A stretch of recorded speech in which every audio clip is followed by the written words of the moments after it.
Assalamualaikum warahmatullahi wabarakatuh. Dear students, welcome to the 6th of online tutorial. This week, you are going to learn how to make a good abstract.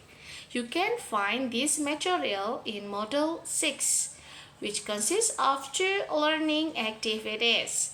By the end of this week, you are expected to able to succinctly and effectively communicate the key aspect of your research or paper to potential readers. An abstract is a concise summary that provides an overview of the purpose, method, result, and conclusion of a study.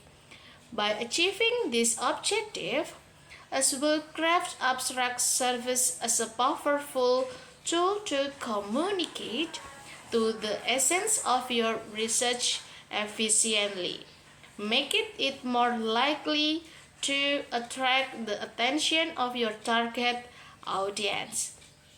Please learn the material and participate in the discussion forum.